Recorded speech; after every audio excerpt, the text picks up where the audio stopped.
दुनिया में कितने सारे लोग हैं, कितनी ज़्यादा आबादी, कितनी भीड़ है, और इतनी बड़ी दुनिया में इंसान कहाँ है? क्या इन आदमियों में कोई इंसान भी छुपा है? वो पावरफुल इंसान जो एक जुल्म में दबे हुए बेसहारा बच्चों को, बेसहारा लोगों को सहारा दे सके, उनके खिलाफ आवाज़ उठा सके। कहाँ है वो ऐसा इंसान? क्या एक इंसान भी है जो आज गाज़ा में हो रहे जुल्म के खिलाफ आगे आए और ऐसा अमल करे, ऐसा काम करे कि इमीडिएट सीज फायर हो, इमीडिएट ये जंग रुकनी चाहिए? कल रात के यूएन जो गाज़ा के ऑफिशियल है उनसे रिपोर्ट आई है कि इजरायली एयर स्ट्राइक की वजह से 700 से ज़्यादा लोगों की मौत हो गई है। क्या हर दिन इतने इतने लोग, इतने सारे लोग, क्या सारे आतंकवादी लोग मर रहे हैं यहाँ पर? पता है आपको क्या कहा है? ये कह रहे हैं यूएन नेशन के जो चीफ हैं, वो कह रहे हैं कि ये क्लियर वायलेशन है, ये ह्यूमैनिटेरियन लॉ का जो इंटरनेशनल लॉ है उसका ये क्लियर वायलेशन है गाज़ा में जो हो रहा है। आपको पता है वहाँ 10 से ज़्यादा हॉस्पिटल हैं जो बिल्कुल ठप पड़ गए हैं। क्यों? क्योंकि वहाँ पे ना बिजली है, ना पानी है, ना सहूलत है। वो कैसे इलाज करेंगे पेशेंट का? 10 तो बिल्कुल ठप पड़ गए हैं, और जो गिने चुने बचे हैं उसमें इतनी ज़्यादा किल्लत है जनरेटर की, इलेक्ट्रिसिटी की, कि यहाँ तक कि आप देख सकते होंगे इजीली, कितने सारे वीडियो अवेलेबल हैं कि डॉक्टरों को बहुत पुराने ज़माने की तरह टॉर्च, मोबाइल के टॉर्च लाइट से ऑपरेशन हो रही है। क्या अपने पर रखकर आप सोच सकते हैं, हम में से जिनकी सर्जरी हुई है उन्हें पता है कि जब हमें फुल सारी जो फैसिलिटी के साथ ऑपरेट किया जाता है तब तो हमारा दिल अंदर बाहर होता रहता है डर के मारे। और जिन लोगों को टॉर्च की लाइट में बिना फैसिलिटी के, बिना एनेस्थेसिया के सर्जरी किया जा रहा है, क्या उन्हें जिंदगी में तड़पा तड़पा के नहीं मारा जा रहा? कहाँ है इंसान? मैं पूछना चाहती हूँ, इतनी भीड़ में इंसान कहाँ है आज? क्यों इमीडिएट सीज फायर नहीं किया जा रहा है गाज़ा में? क्या उतने सारे लोगों को सारे ने आतंकवादी घोषित कर दिया? उतने सारे लोगों को टेररिस्ट घोषित कर दिया गया है? ये सख्त और सख्त बोला जाए ना, बहुत ज़्यादा जुल्म है, एक्सेस इतना ज़्यादा है कि एक यहाँ पर मुसलमान होने की कोई बात नहीं है कि मुसलमान हूँ मैं तो मैं आवाज़ उठा रही हूँ। कोई गैर मुसलमान भी हो और उसके दिल में अल्लाह ने इंसानियत जो डाली हो तो उसको एहसास हो जाएगा कि ये कितना ज़्यादा यहाँ पर ये जुर्म हो रहा है। मैं आपको बताती हूँ कि अभी जो यस्टरडे की न्यूज़ थी कि जिसमें 2 इजरायली कैपिटिव को उन्होंने फ्री किया, हमास के लोगों ने जो उन्होंने फ्री किया, तो उसके बारे में उन दोनों ने यहाँ से आने के बाद क्या बताया?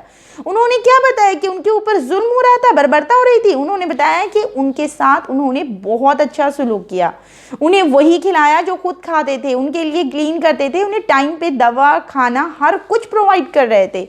और आज इजरायली उनके बदले में उन्हें भी तो कम से कम उनके जैसा ही सलूक करना चाहिए। कि इस तरह से एक ग्रुप में इतने इतने लोगों को मारना क्या इतना आसान है? क्या कोई आवाज़ उठाने वाला नहीं?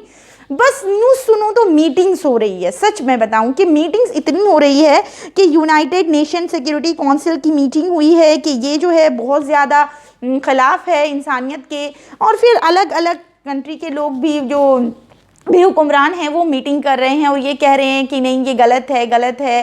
लेकिन बंद कौन कराएगा आखिर? इसको सीज फायर कराने की ज़रूरत है, इमीडिएट इसको स्टॉप करने की ज़रूरत है। हम 2 स्टेट पॉलिसी पर बात करेंगे, ठीक है, आप जिस पॉलिसी पे भी जिन्हें बात करनी है आप करते रहिएगा।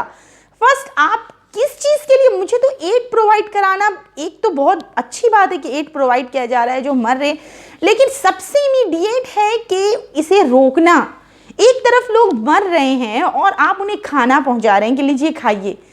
अरे जिनका जान जा रही है वो खाना क्या खाएंगे? पहले तो उनके ऊपर जो बमबारी हो रही है उसको रोकेंगे, उसके बाद उनके मुंह पे निवाला डालना है।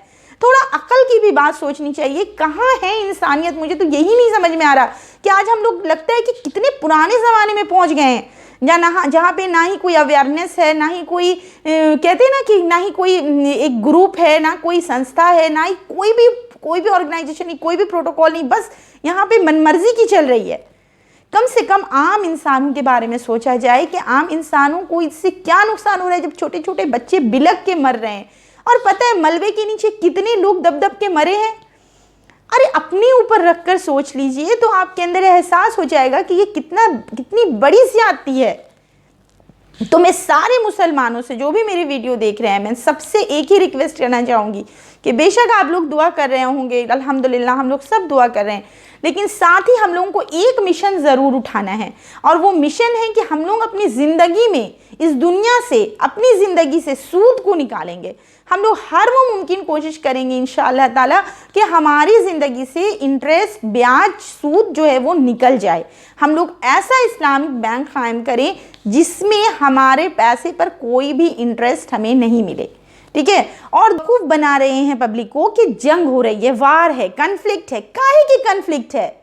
इधर से अगर आपके यहाँ पे जो कमज़ोर से रॉकेट फेंके जाते हैं इसराइल की तरफ, गाज़ा के यहाँ से, हमास की तरफ से, तो आपके पास तो आयरन डोम है जो उसको तुरंत इंटरसेक्ट करता है, आप प्रोटेक्टेड हैं। लेकिन गाज़ा में क्या हो रहा है? इनके पास कोई आयरन डोम नहीं है, यहाँ पे मासूम लोग मर रहे हैं।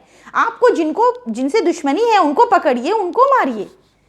देखिए, वाजिब सी बात है, अगर मेरी आवाज़ कोई भी ऐसा इंसान सुन रहा है जो इस मामले में कुछ कर सकता है, आगे आ सकता है, तो प्लीज़ आप आगे आइए और किसी तरह ट्राई करिए कि ये जो चीज़ है, ये जुल्म है, वो रुक जाए।